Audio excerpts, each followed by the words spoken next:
Welcome to Food, Wine, and Whiskey, a podcast about having fun conversations on tasty dishes, vinos, and spirits from around the world.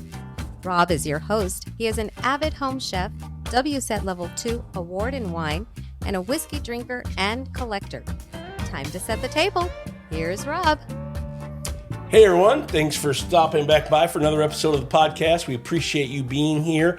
Going to be a fun conversation tonight. I say fun. Could get a little bit of ranting going on. Robbie Rants might show up tonight, David Ford.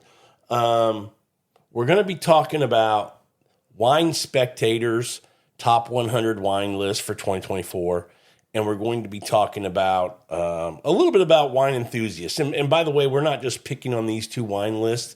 There's all kinds of them out there. But in general, wine lists, who they're for, why they're put out, what's the criteria for making the list? Does anybody pay attention? I mean, got all kinds of things I want to hit on.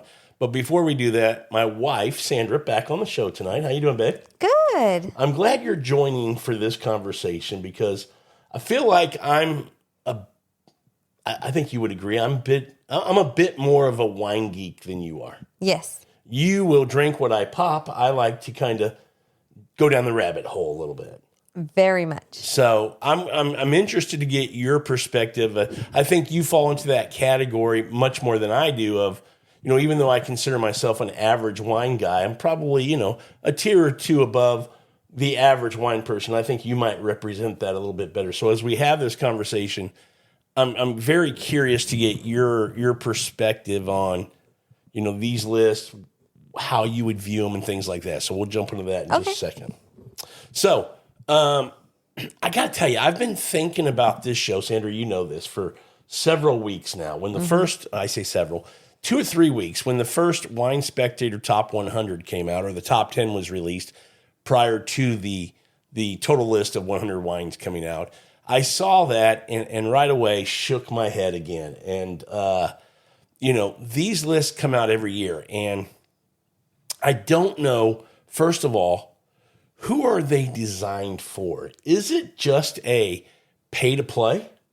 Or is there some strategy from these magazines, these publications, to actually, have some influence over the consumer, or to influence, not over the consumer, but to influence the consumer to go try these wines? And what's the reason to go try these wines? Getting back to, is it just because they got paid to do that? Or is it actually, we want the consumer to explore a little bit, and we really think these are some fantastic wines that should be experienced in your journey of, traveling the world of wine.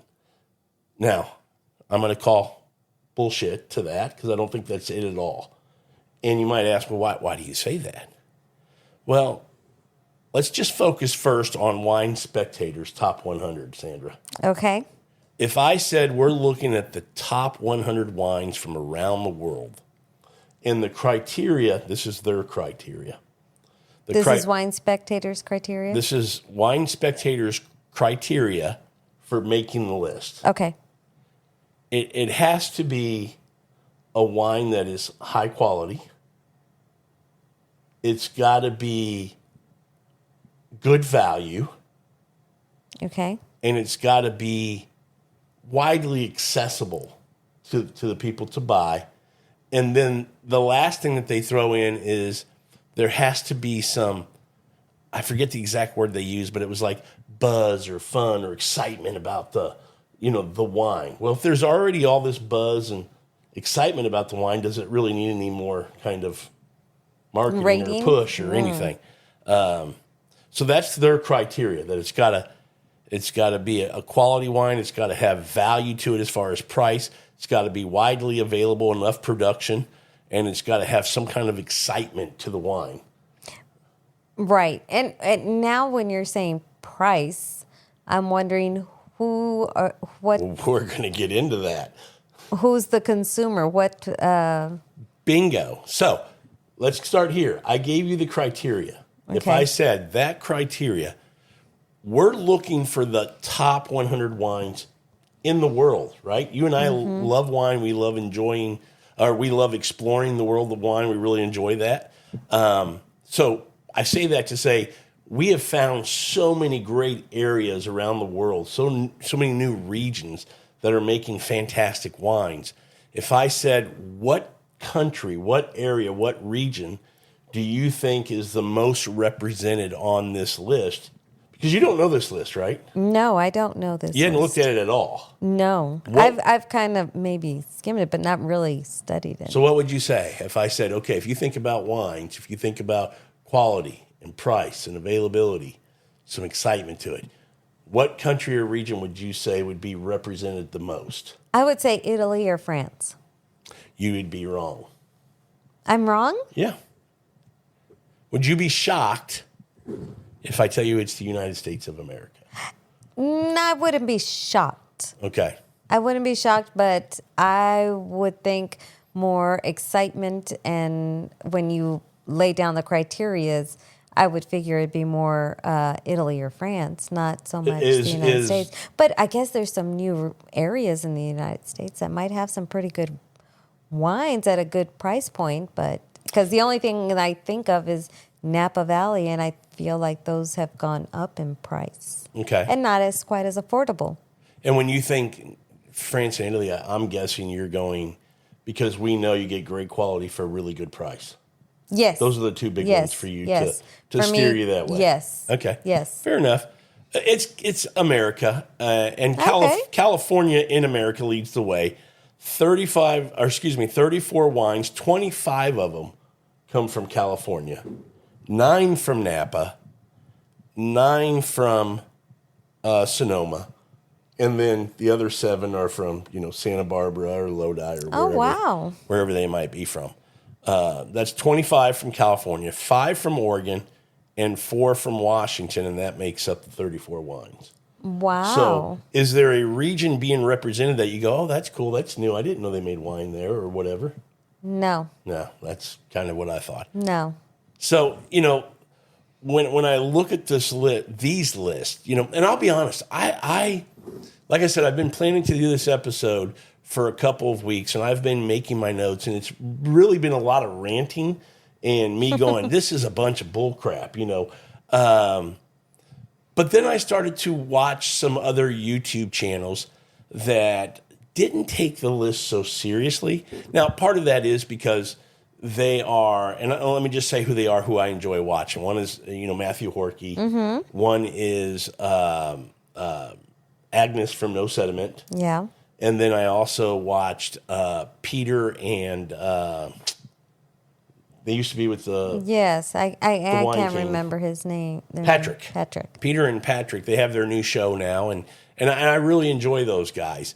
I will say, Agnes from No Sediment, I really appreciated her kind of calling out the list. She really critiqued it in a way that I appreciated as a wine person, not in the industry or a professional, but as somebody who wants to explore wine and continue on that journey.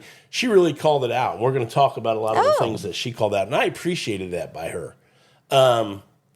But the other shows were like, we don't pay attention. These are wine people. They probably don't.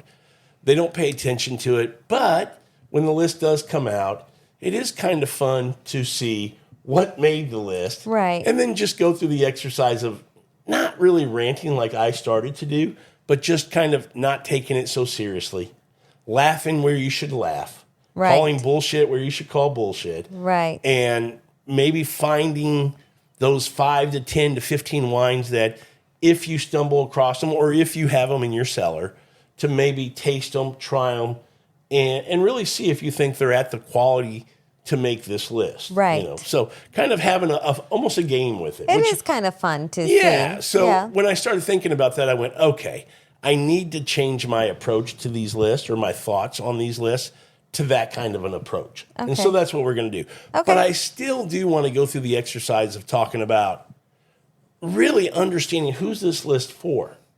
How many people are rating this? That's a good question. A lot of times. And who are they? Well, I think they're wine journalists, obviously. I don't know. I think, and don't hold me to this, I think Wine Spectator has wine journalists that are assigned to certain regions around the world. And they rate those wines in that area. And then there's this, they would pick their best. Everybody that represents a certain region would pick their best. They may have 1,000 wines, and then as a group, they probably narrow it down to the top 100. No, you're just saying this. That's your guess. It's an assumption okay. on my part. Okay. Because I know it's multiple people who taste wines. It's Right. not just one person. Right. So there's some compromise or some, there's some coming together of what this list should be. My next question, just looking at, 100 wines.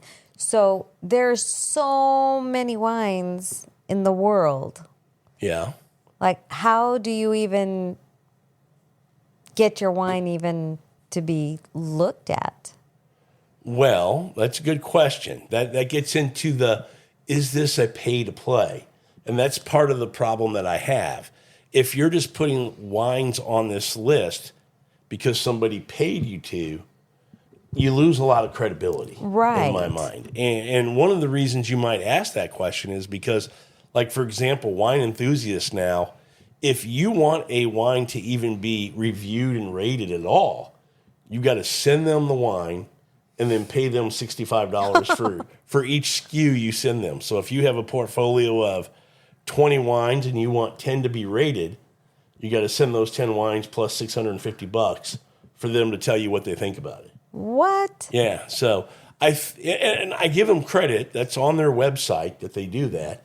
So they're transparent about it. And I'm assuming that's probably standard in the industry.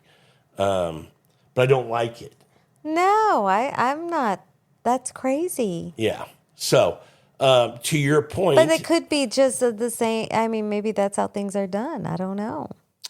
Well, and to your point of how many wines do they taste, because there's so many around the world,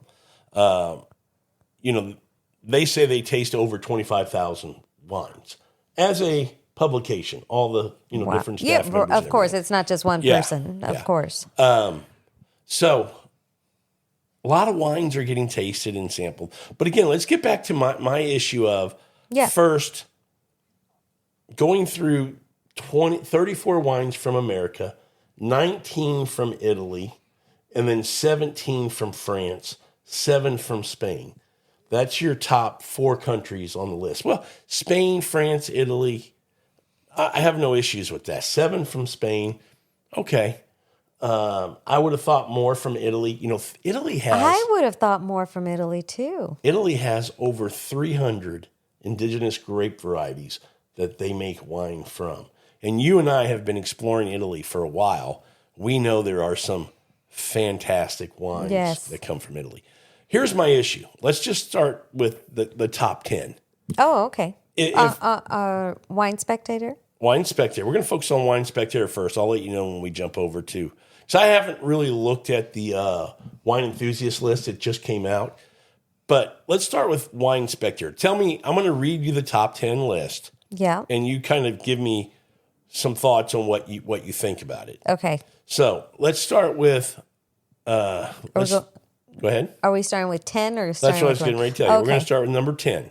Okay. Which is the Ramey 2022 Chardonnay from the Russian River Valley. It's a $50 wine. They made 7,442 cases of this wine. Okay. There's 12 bottles per case. Okay. $50 Russian River Valley Chardonnay. That's number 10. I will let you know right off the bat, it's the only white wine that made the top 10. Really? Yeah. Wow. It's a little surprising to me. Wow. Okay. I mean, for a Chardonnay, I think that's still a little much, $50. But, I don't know. I mean, we say it's a little much for a Chardonnay because it's from California. But if we buy a Chardonnay for $50 or a Chablis or something for $50 from France, we're going, that's a good deal. Well, you got a point there. Yeah, you got a point. And by the way, if you've listened to this show before, my pronunciation of names, whether it's English or not, I butcher them. So this is the number 9 wine is GD Varga. It's a Barolo Abe, A-L-B-E. It's 2020 vintage, $42. They made 7,000 cases of this. Now, I will tell you, a Barolo for $42 to me is a great deal. I will also share with you, Sandra, we have some bottles of this, and where I bought it, I got it for $33. Well, we got a Yeah, bargain. who's winning there, huh? We are. Yeah. Okay, we got this exact wine. This wine, this vintage, $33. Well, we're going to have to try it. Yeah, we also have the 2019, which was also a solid vintage. So I'd be curious for me, this is where you get into those games of playing and having fun, where you can do some things where you go, okay, if the 2019 vintage didn't make the list, but 2020 did and it's in the top 10, if we did a blind, would the 2020 be better than the 2019? Well, we're going to have to try. That's what I'm saying. This is where you can start playing these games, and this is where I've kind of shifted over going, okay, let's take this list, not take it so seriously as wine people. Exactly. But still call it out for, as part of our show, letting consumers know, don't go look at this list and try to chase and find everything you can. Pick and choose. And I would say the first, for me anyway, the first thing that I'm looking at on things that I might want to pick and choose and play with is price. 100%. And we'll get into more of that here in just a few minutes. Yep, I agree. So Barolo, $42 on average. That's a great price for a Barolo. And if it's pretty good. It's number 9. Yeah, it's number 9. Now, Barolos, we all know you want to age them a little bit. The 2020s be very Still young. So you're probably a couple years away from doing that fun little exercise, but there it is nonetheless. Number 8, from California, from the Russian River Valley, a Pinot Noir 2022, William Salem. It cost $72, and they made 2,151 cases. Well, it's William Salem East Side Road Neighbors Pinot Noir. Okay, I made some notes. You are getting detailed. Look, you pulled the list up. I pulled the list. Nice job, Sandra. Yep. So you want to go through them?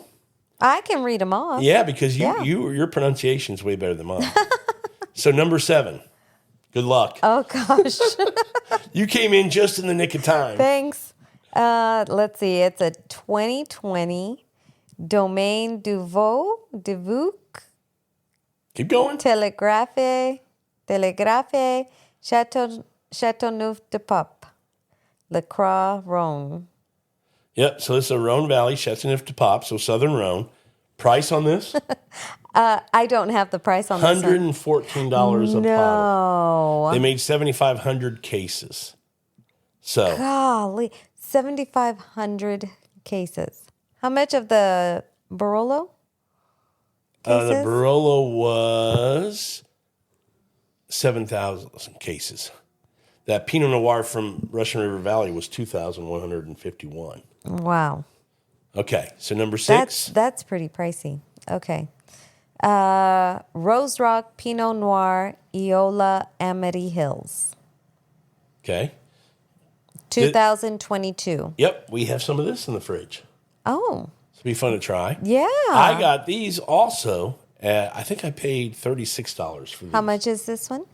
36. Well, they no. say 44. Oh, okay. On Well, average. that's We not paid too bad, but 36. we got a good deal. Yeah, Good. 15,000 cases. So this is so far one of the, as far as production, one of the bigger produced wines. Right. So, Are we naming off the points that they gave them? oh, that's a great point.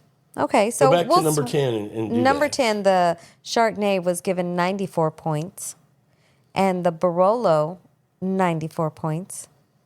The William Salim 95 points, and the Chateauneuf-du-Pape 94 points, and the Rose Rock Pinot Noir 94 points. Okay. Number 5.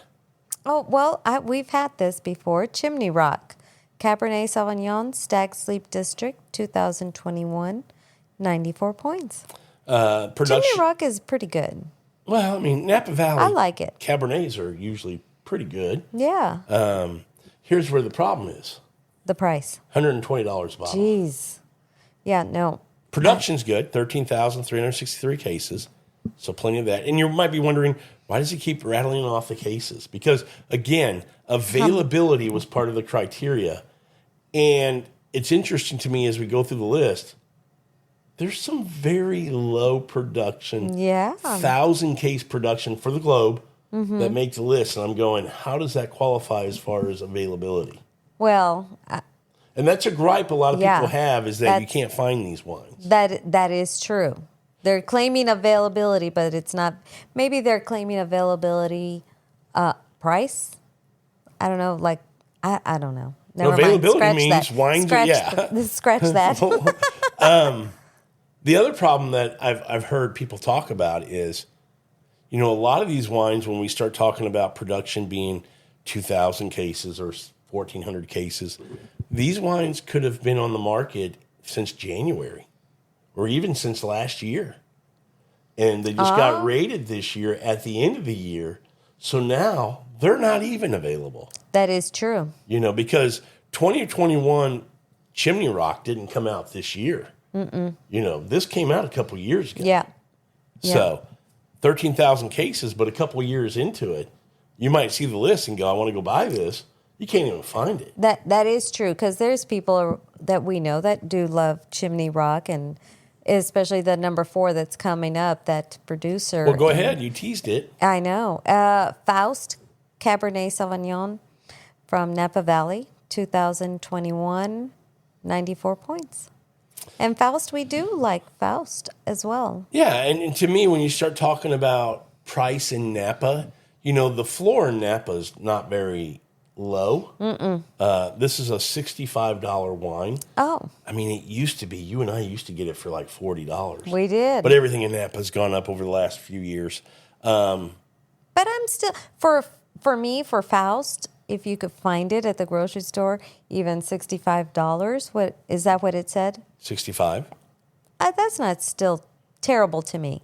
I'm not going to go back and look at what used to be. The good news is we live in Houston, and there's a wine shop right up the street that sells this for $44. Oh, even better. Even better. So, I mean, the point is we're giving you some prices on what they have as a suggested retail price or what you should find it at. It could be average around the world. You look for these if you're interested. You might be able to find them for a little bit better price. But the production on this is one of the biggest, 50,000 cases. Yeah. This comes from the family that owns, the company that owns Quintessa and Flowers. Quintessa is a very kind of cult wine. Flowers is very famous for its Pinot Noirs out in Sonoma in California. So, number 3. Okay, number 3. Marchesi Antinori Tignanello Toscana IGT Tuscany 2021, 97 points. That's the highest points I've seen. You know this wine. I do. We've had this wine. We have. We still have some of this wine. We do. What vintage did you say this is? 2021. Okay, 29,000 cases made. Price? I don't know. $180. What? Now, around here it's $150, but still. That's expensive. Yeah, and one thing I like that Agnes said, she said, when you get into the world of wine, there's premium wines, there's super premium wines, there's ultra premium. This falls into that ultra premium category. And she's like, who's We're not buying? Drinking that. Nobody's going out going, I'm going to buy these wines at $180 a pop. I mean, I don't get it. But anyway. Well, that's where I come to is, who are these lists geared to? Not the average consumer. Once we get through this, we're gonna talk about that a little bit more. Once we get through the top 10. All right. Number 2. Number 2. Oh my goodness. You want me to say this one? Yes. This is BV Georges de la Tour. That was an easy one. We know BV. We've had this wine. This is the Cabernet Sauvignon. You see a little trend here? Yes. 2021, $170 a bottle, 7,289 cases produced. Nobody can see, my mouth just dropped. Yeah, $170 a bottle. And then wine number 1. Oh, and it got a score of 95 points. 95. So number 3 is 97. Number 2 is 95. How did that happen? But number 2 is better than number 3. How did that happen? That's another thing. Does scoring even matter? But anyway. No. Here we go. Number one. Number 1, Concha y Toro Don Melcher Cabernet Sauvignon Puente Alto, 2021, 96 points. This is from Chile. We've had this wine, not this vintage. $175 a bottle. That's insane. 18,300 cases made. So let's go through a couple of the things to the top 10. Okay. Wine number 1, $175 a bottle. Wine number 2, $170, $180, $120. Well, let's go in order. 65, then $120, and then 44, and then 114, and then 72, 42, and then 50. So, I mean, you're looking at, this is crazy, but you're looking at 1, 2, 3, 4, 5. Half of the wines in the top 10 are north of $100 a bottle. That's incredible. 6 of the top 10 come from America. Okay. And Cab Sauv is Cabernet The Sauvignon big one. is yeah, you've got 1, 2. Number 3 is a Toscana Super Tuscan, but it's got Cab Sauv in it. And then you've got 1, 2, 3, 4, 5 out of the top 10 are Cabernet Sauvignon. Okay. Then you got a couple Pinot Noir, and you got a Barolo. My point And there a is, Chardonnay. yeah, but my point is, these are the same grapes that you'll always see getting the love or the run or the recognition. Sometimes it'd be fun to say, throw something else out to the consumer. There's some great wines being made from some different grapes that would be interesting and fun and very cool to try for consumers that they don't know about.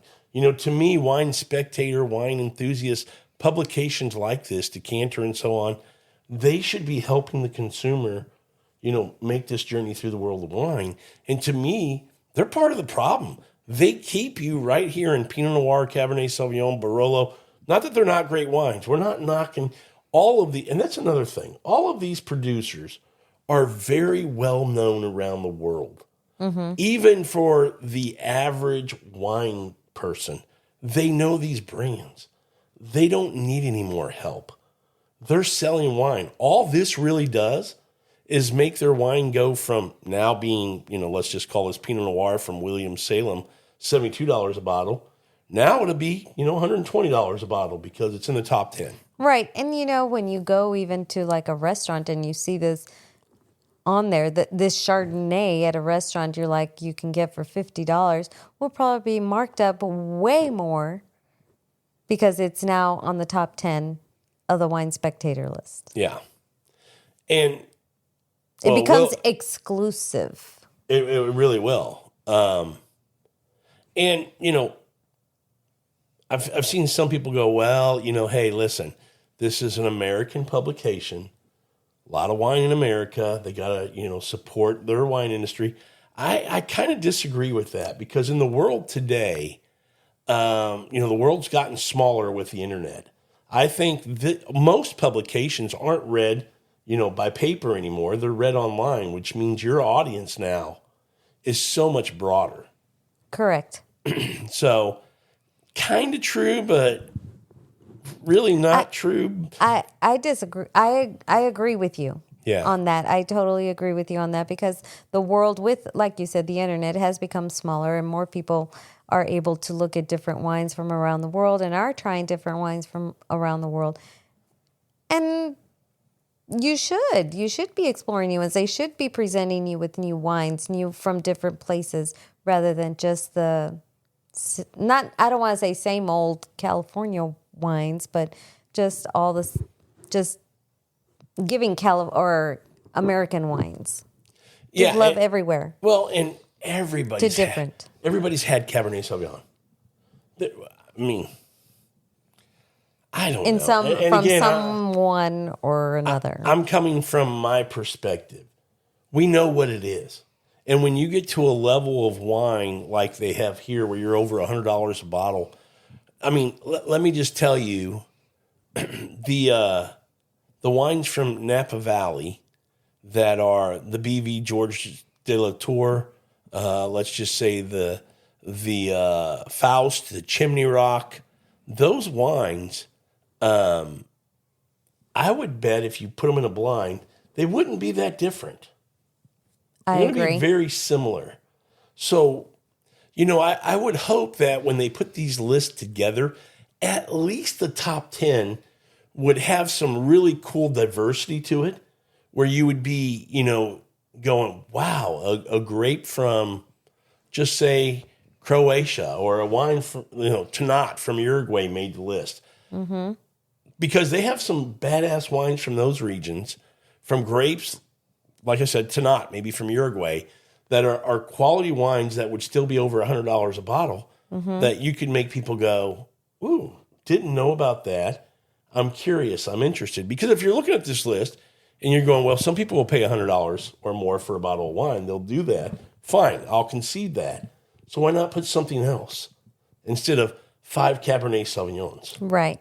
So I just feel like it's one of the reasons I question how we're supposed to, as a consumer, as a reader of this list, Wine Spectator, wine enthusiast, when I read your list, what do you want me to think?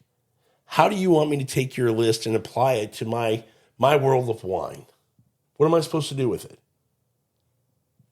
That's a good question. I would think they want you to look at these wines and now go out and buy these wines and look for them and say you got it off the Wine Spectator. Or it's more advertising for them, because don't they slap a sticker on their Wine Spectator? Top 100 wine or top 10 wine? I don't think so. No? No. I think you only see points for that. From Wine Spectator or well, or whoever. I mean, the point system now, there's 100 different organizations or people that are giving points to a wine. Yeah. And you'll see, wine enthusiasts gave this whatever amount of points. Okay.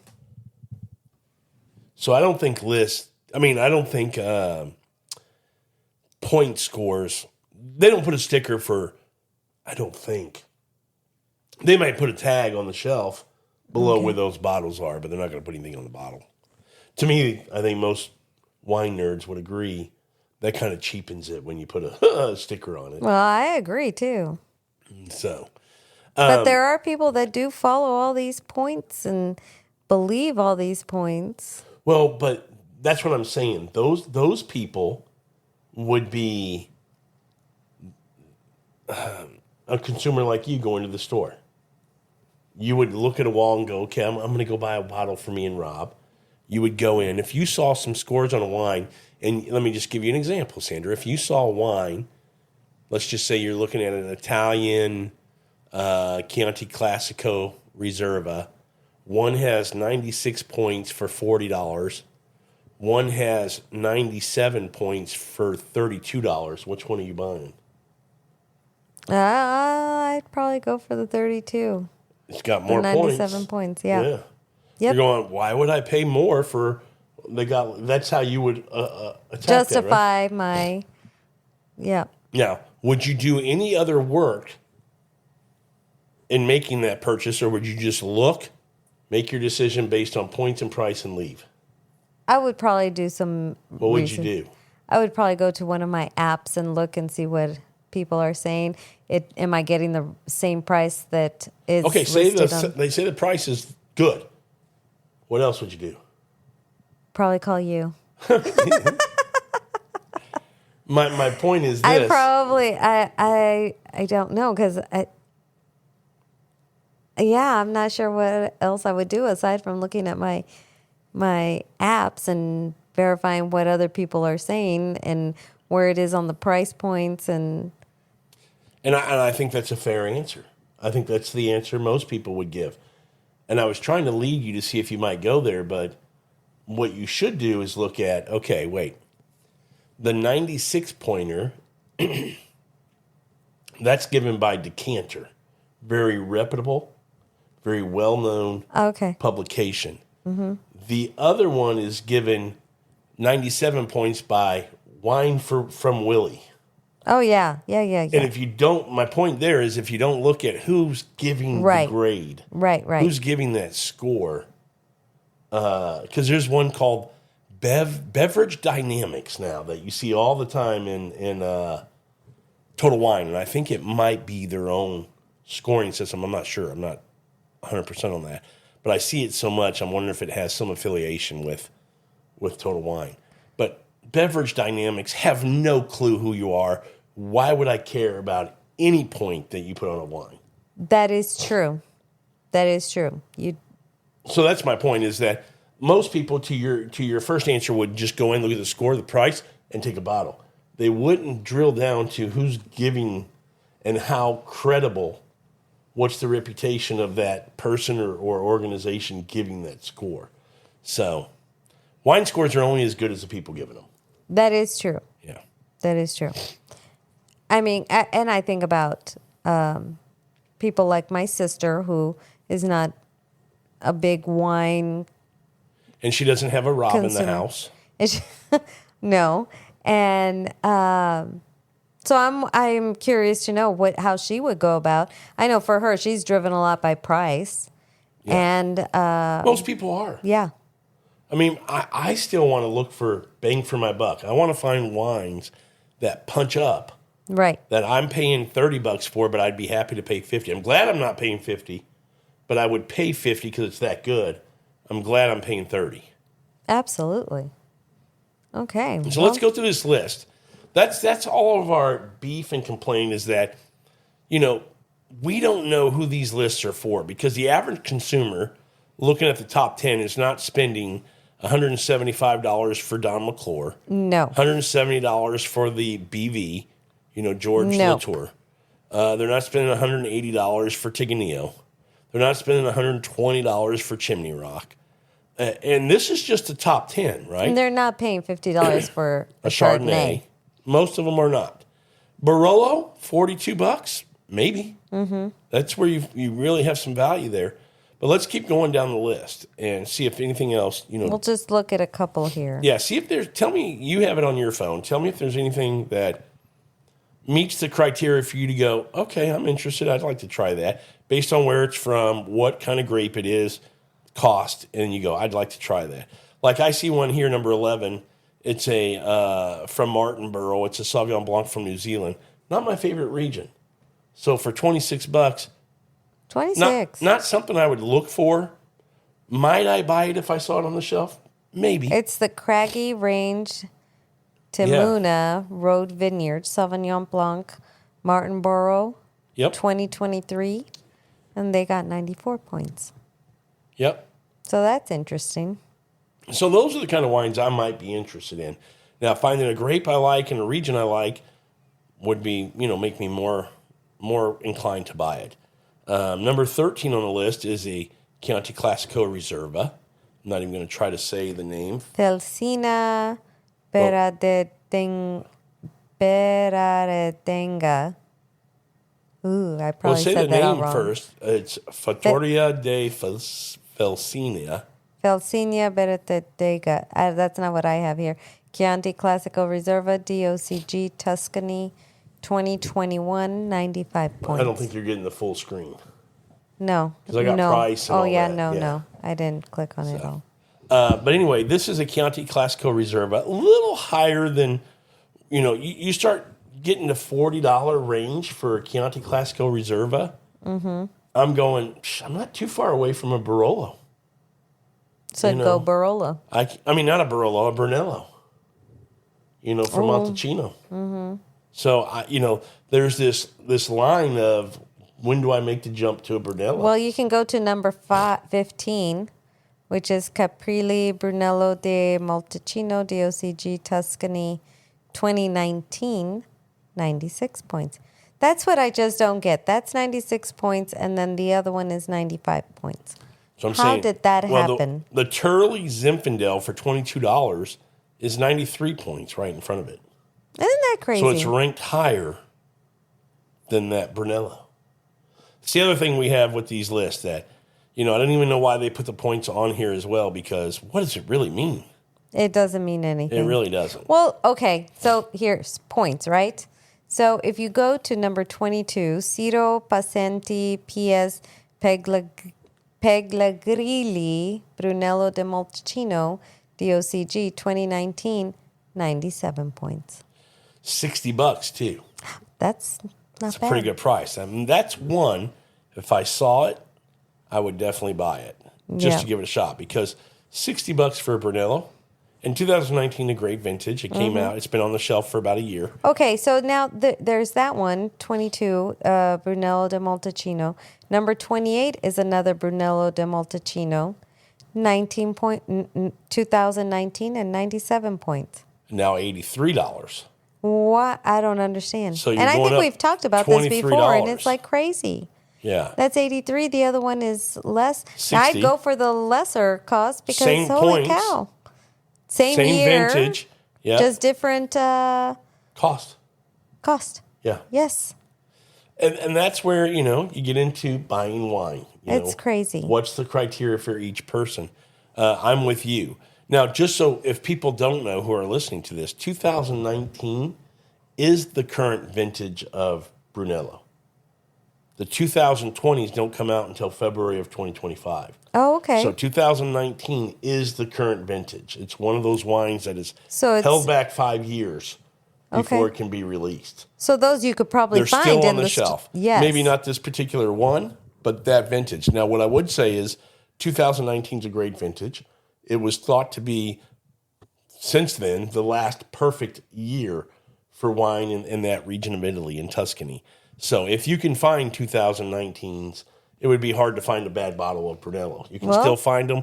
You can, they're approachable. You can still put them away if you like older wines. So, Well, then that's one that I would say go out and get. And it's not even in the top 10. it's not even in the top 10. That's crazy. So let's keep going down this list. Look at the one right below that on 23. This is a Walla Walla wine from Washington State. It's Cabernet Sauvignon, Merlot, and Petit Verdot blend. $95. My gosh. I would never buy that wine. No. I mean, I just wouldn't buy that wine. Nope. It's just, I don't know that there's bang for your buck at $95. Okay, I see at number 27, the Saint Superi, which we used to drink. Dollar Hyde, Ranch, Sauvignon Blanc, Napa Valley, 2022, 94 points. How much is that running? It says $40. We don't pay. We That's pay a $20. lot for a Sauvignon Blanc. We don't pay that much for it. We still buy that around here for between $20 and $23. That's. So I'm not sure, getting back to this pricing, where this comes from. I think the pricing may be like an average around. I'm sure it is. Yeah. I'm sure it is. So it all depends on maybe somewhere in the United States they are paying that, or maybe even more. I'm sure they are. For You that go to New York Saint City, I'm Superi. sure it's that, or So- LA or somewhere, but Yeah, so I not don't here know. in Houston. No, we're pretty lucky with that one. We really are.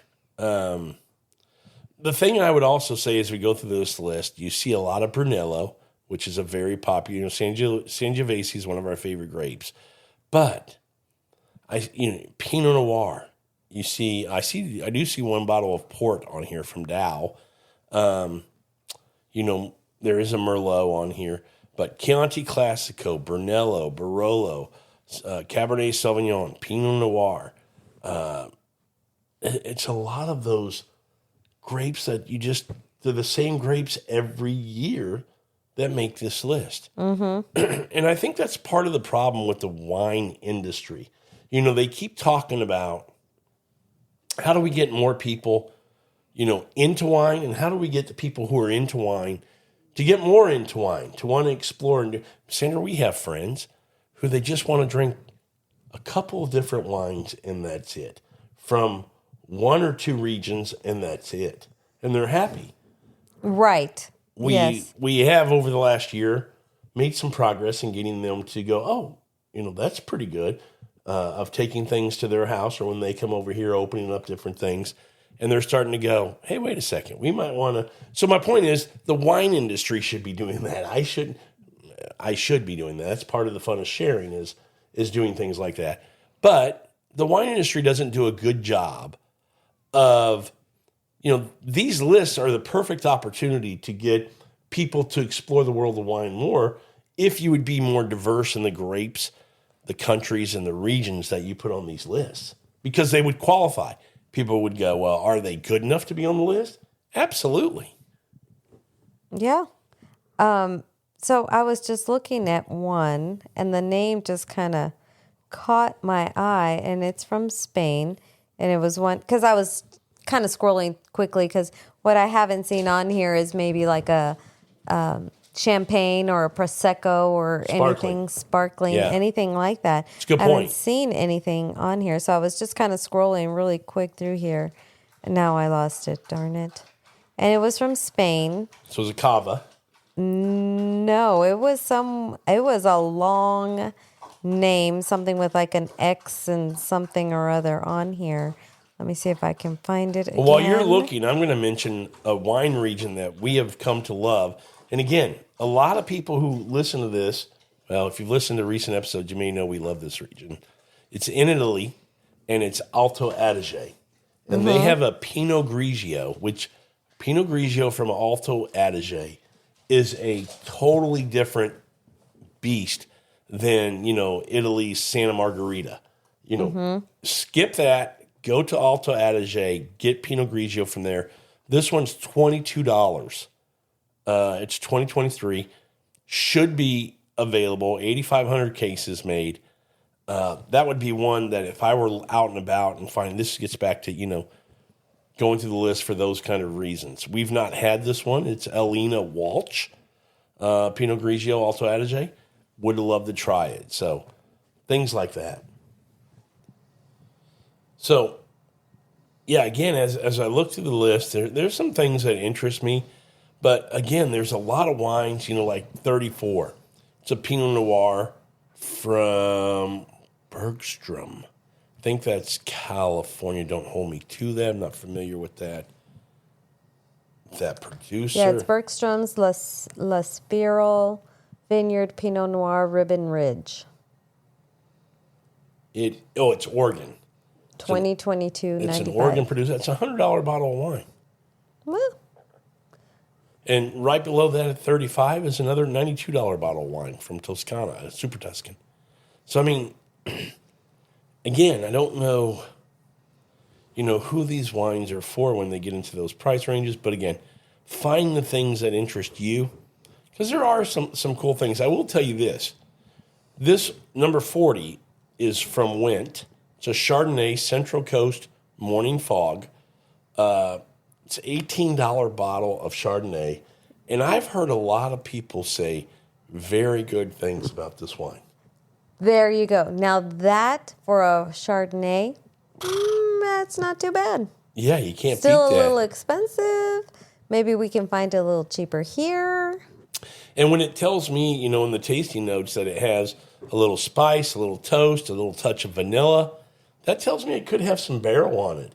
And when you start getting into some barrel fermentation or some barrel influence, that usually drives up cost. And you're still getting this for $18. That's a great deal. Not bad. Not bad at all. Not bad. Wait, you said for how much? $18. 18. Oh, I thought you said it was more for that Went Chardonnay. No, $18. Oh, well then, yeah, that's pretty good. I'm saying when barrels get involved, because barrels are expensive, right? Instead of just stainless steel, right, it costs more money. It doesn't reflect here in an $18 price, right? But when you look at the tasting notes, it talks about toast and spice and touch of vanilla, which to me goes, there should be a little bit of barrel influence here. That I would try. Yeah. Not a bad price for a Chardonnay. Not a bad price at all. I will tell you there's one on here that if I saw it, I'd buy it 100%, which is a Giovanni Vilberti. It's a Barbera d'Alba. We love Barbera. Mm-hmm. This is from up in Piemonte. It's the most widely grown grape in Piedmont. It's not Nebbiolo, like some people might think. Mm-hmm. It's actually Barbera. It's what the locals consume the most. This is a $17 bottle of wine. It's a 2022? Yep. 91 points. Mm-hmm. And, these are made to be drunk right away. Not a lot of aging. You can age them a little bit, but they're not going to sit for 10, 15 years. Right. So when you get that kind of a wine, you're not looking at a big price. But these are fresh. They're acidic. They're one of our favorite wines with pizza. Oh, yes. So yes. This would be one that I would, try and, have on a pizza night for sure. Didn't you mention Flowers Chardonnay? That's part of the Quintessa and Faust family. Okay. So they've got a Pinot Noir. Oh, no, this is a Chardonnay on here for $55. Yes. It's an expensive Chardonnay. 65? 55. 55. When you could pay for that other one at number 40, the Wendt, for 19. Yep. Do a comparison. I wouldn't buy the one for 55 though. No. But here's a fun one. We love wines from Sicily, and they've got a Fudo Montoni Nero d'Alva for $25. And Nero d'Avola is a bigger, kind of more full-bodied kind of red. I wouldn't say it's like a Cabernet Sauvignon, but it's big like a Cabernet Sauvignon. So if you like Cab, this might be a fun one to try.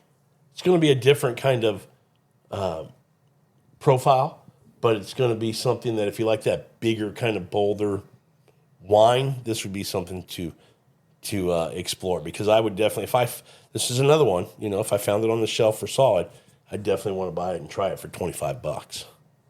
And if you think about that, like I said, these prices could be like averages, right? Yeah. So we could find it even cheaper than $25. Maybe you could. I will tell you this. I'm a little shocked. I'm looking at the one right below that, 45. Uh-huh. Chateau de Retoit. It's a hot Modec from Bordeaux. That's the first wine we've mentioned from Bordeaux.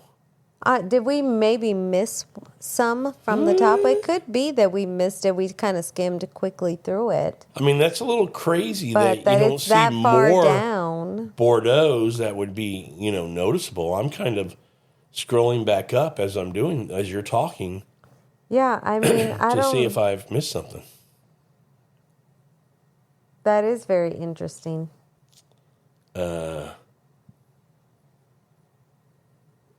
Yeah, no, we're in the top 10. That's the first Bordeaux. Wow. What number was that, Sandra? 45? Yes. Yeah, 45. And it's not an expensive Bordeaux. $25. That's really good. $25. Be all over that. Try So it. you know what? I'm and wondering. then, wait, just real quick. Wine number 46.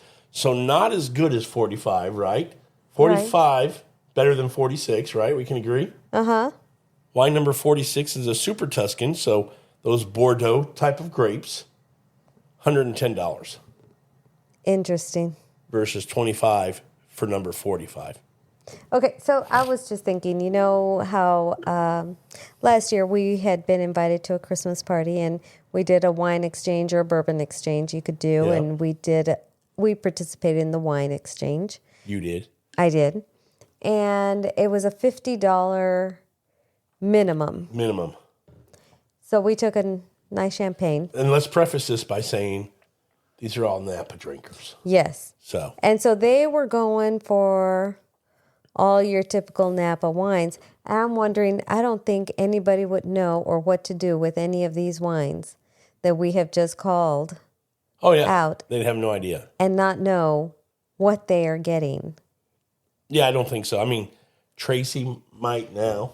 She'd have some idea probably. Right. But that'd be it. and that's what I'm saying. These average because I would say at that party, they're average drinkers. They're average drinkers, but they're spenders. So is this who this is? I don't know. That's who I would probably say. don't know. If you're an average drinker, but you want to say impress and say, I've got $170 wine number one from the Wine Spectator's list, and not knowing all the other wines below it that are just as equally as good and more affordable. Yeah. No arguments from me. Maybe it's to flash your wallet or something. I don't know. Well, a lot of people like to buy and drink wines as a status thing. That's it. We're not status. that way. But I would say those people are the minority. The 1%ers of the average drinkers. Well, then there you go. Then maybe that's not who they're going for, because I would say more people are like the ladies I work with or my sister and her friends agree with that. Are more your average drinkers and don't want to spend $170 they don't on a spend bottle 30. of wine. Exactly. Yeah. On a bottle of wine that's going to go in a night of dinner. I would agree. And it's gone. Yep, So, I would agree. I don't know. I did see our first Tempranillo on here at 51 for $40, which again, it's Bodegas Muga. $40. It's a 2020. I mean, the only reason you hear me kind of hee-hawing about that is because you can find some great aged Tempranillos from Rioja for sub $40, Right. Or at least find something with some age for $40. I have to say, I think I'm more impressed with the ones below the top 10 than I am with the top 10. Bingo. I think the top 10 is your big pay-to-play Napa kind of wine people. I don't know Flash your wallet. Yeah, I could care less about that top 10. Yeah. To be honest with you. I'm saying that. Let me just make sure I'm not, there's Although not I one. think I might want to try that Chardonnay. I don't know. Well, maybe. We did have the Rose Rock because that's number 6 at $40, that Pinot Noir. We got it for like $36. So that's not bad. But we're not paying $170. But then we have that Barolo at number 9 for $33.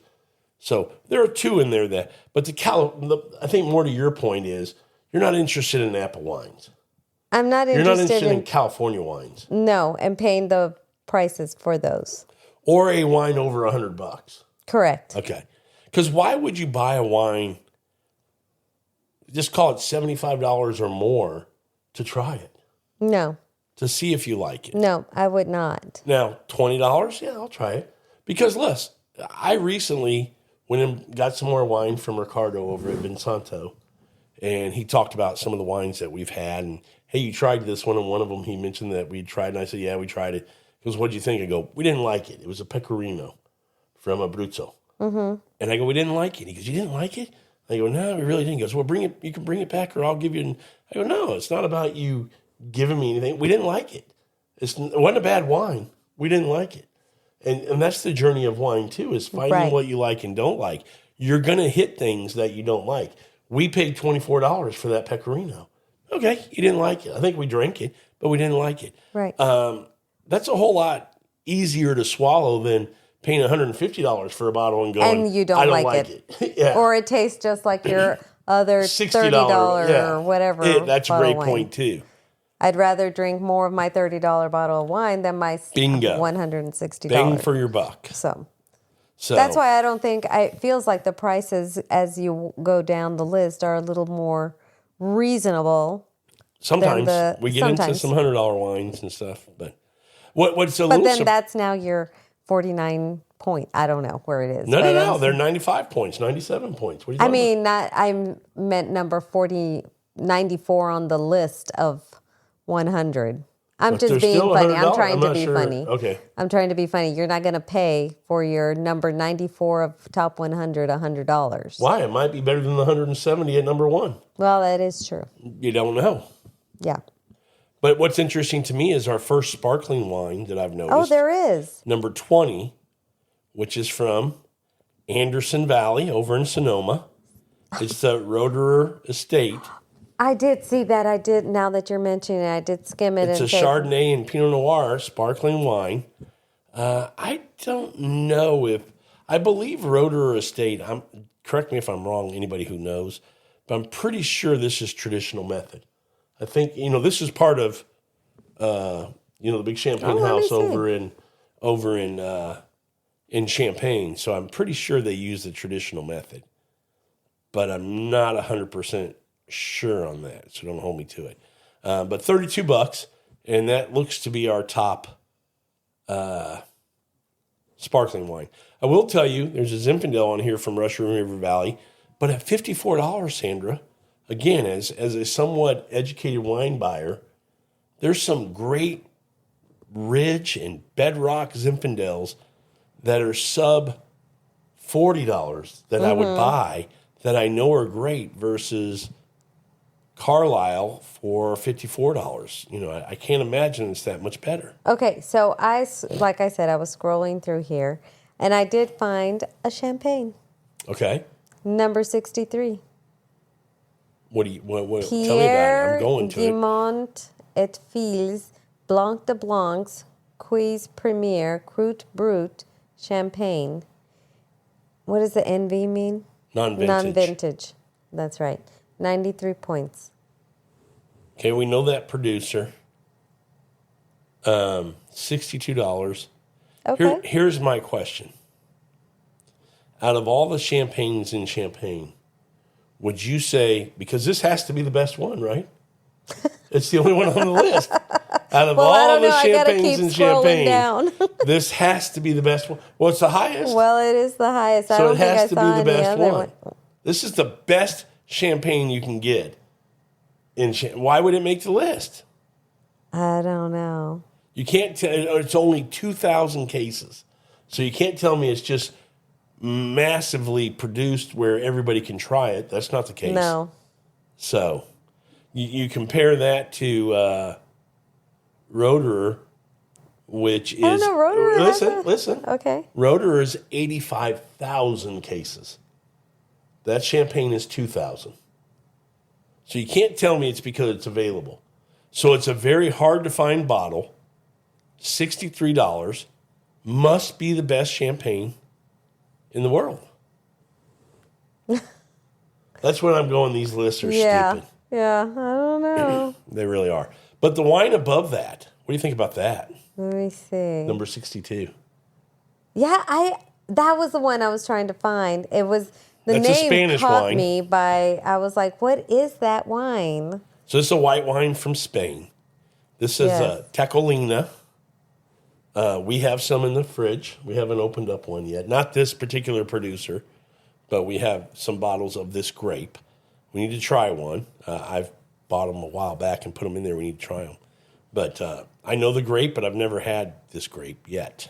Well, we're going to have to try that. We'll have to try that and on one of our next shows coming up, talk about what we think about it. But it's supposedly a very, very nice grape, very floral, has some spice in it, big, juicy kind of flavors to it. So, yeah, something we should try. Yeah.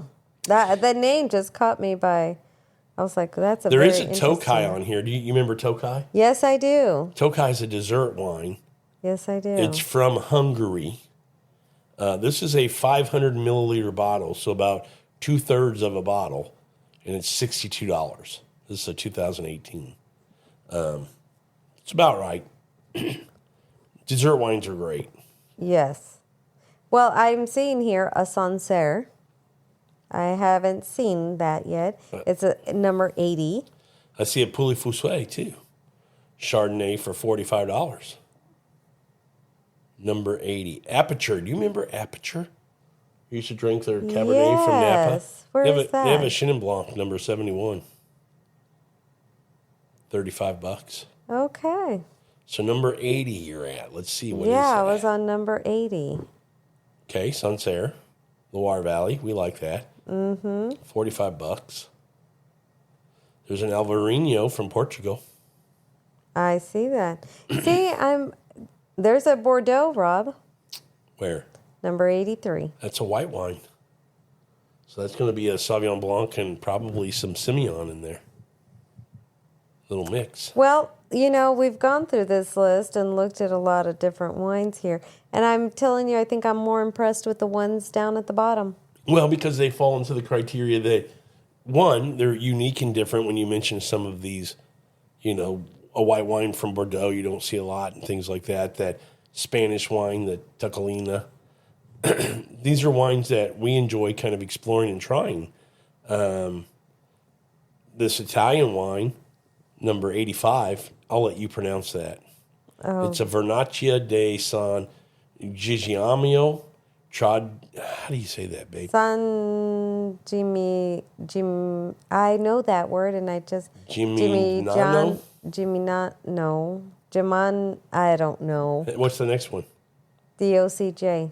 No, TRADIZ. Oh, tradicional. It's a traditional. Tradizionale. Tradizionale Vernaccia. Vernaccia. But anyway, the point there is San Giovanni. San Giomano. No. Nano. now here's my point. This is a perfect example. San Gimignano. Okay. Thank you. Sorry. Wow. 85 and 86. These are, when I talked about part of the criteria was availability, right? Yes. So 85, the wine you were just attempting to pronounce. Yes. 520 cases. 520. The next wine after that is a Syrah Cabernet Sauvignon Red Mountain from, where is this from? Foreman Winery. Where is that though? I've never heard of it, but I don't know where it's from. It's got to be in the United States because it says made, not Red imported. Mountain, USA. Yeah, it doesn't say. I'm guessing that's Washington. 350 cases. 350 cases. So you're talking about 4,000 bottles for the whole world. And you're telling me that makes this list. People, I have never heard of this wine, and I can promise you I'll never see this wine. But it's on the list. So that's the kind of stuff, The next, number 87, 450 cases. Give me a break. $75? It's from Argentina. There's 450 cases imported. Give me a break. That's crazy. 400 cases of the Trimbach Riesling, the Frederick Emily, which is a special one, $113, 94 points. Look at this, number 90, Louis Latour. This is a Bordeaux, 97 points, $240, Sandra, for the number 90 wine on the list. That's insane. Crazy. I don't know what to make of these lists, but I am going to start trying to have fun. I will start looking a little bit if I can find a wine or two that's on the list. And that's not over $100. Well, they'll be well below $100. Probably not over $60. And if I can pick a few up, we'll pick a few up and try them. It is kind of fun to do that. Yeah. Because we can go, yeah, it deserves to be on the list, or we can call bullshit again and say, absolutely. Here's another wine, number 96, Pinot Noir from Sonoma Coast, only 230 cases made. How are you telling me it makes this list, one of the criteria is availability? What year is it? 2021, which means probably hasn't been on the shelf for 2 years. You're not going to find it. Got released probably in 2023. You're not going to find it. It's just dumb. So I don't know, again, I don't know. All you do is look at this list and go, ha. 150 cases for number 98. It's $150 a bottle. But there's only 1,300 bottles. Yeah. Or, 2,000 bottles, whatever it is. $150. This is a 2020, so it's long gone. So you mean I won't be able to go to Costco or Kroger's? Even your nice wine shop won't have these. And I can't go in there and just get it off the shelf? And then why give us these lists? They're not available to me. Here's what's funny to me. You ready? Number 96, a Pinot Noir, $70. Number 97, a Cabernet Sauvignon from Napa, $275. Number 98, a Bordeaux, $149. No, it's not a Bordeaux. I don't know where that's from. It's a Southern Rhone. It's a Hermitage. Yeah. I was like, that's not a Bordeaux. So that's a Northern Rhone Hermitage. So that's $149. Number 99, it's a Cabernet Sauvignon from Napa Valley, $250. And number 100 is a Chateauneuf de Pape for $155. So your last four wines are the cheapest one's $150. Your last 5, the cheapest is a 70. Last 6, 70. Number 94, 225. I mean, it's just crazy. That's crazy. Who are these wines for? Not for us.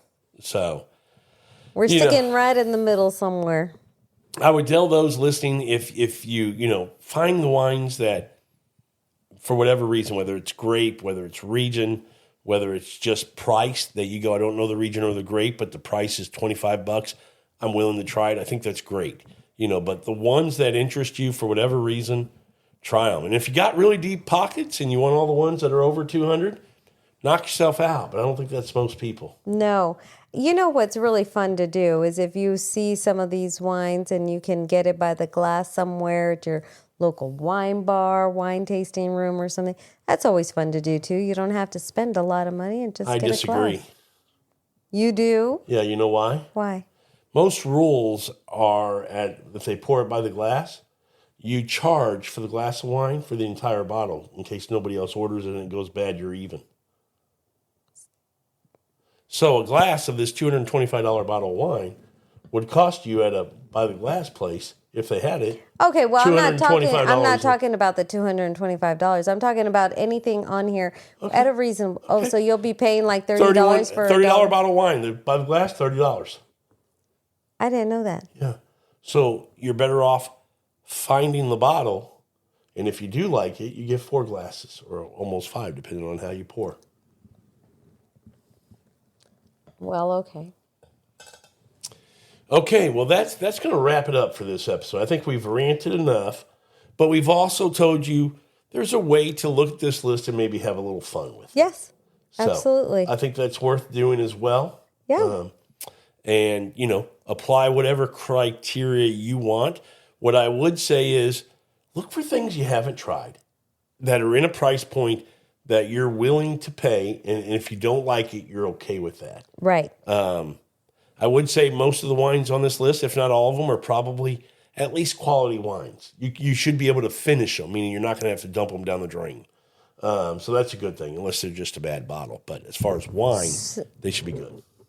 Yes, they should. They should be good. So, well, that's one thing you can take away. These are probably quality wines.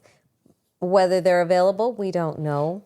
Depends on where you live and the prices, We always say don't mistake quality for what you like or don't like.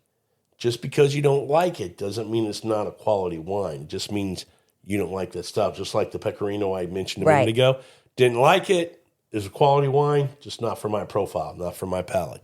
So my point is, we still muscled it down and drank it, but I wouldn't buy it again. Well, we're not quitters. We're not quitters. Doing this episode makes it kind of fun to tease out. We need to, in the next couple of weeks, have our end of year, kind of what our wine journey has been this year and what we're going to do next year. Well, do you know what I liked about looking at this wine list? What? You telling me what we do still have in our cellar. Now you're that excited is on this to wine open list. Some stuff? Yeah, I'm ready to try them. I think that's good. Right. Well, it's been a lot of fun. Always like when you come on, Sandra. Well, thank you. I like being here. Yeah. Thanks, everybody, for listening to this episode of Food, Wine, and Whiskey. And until our next episode, enjoy your next pour. A big one? Yes.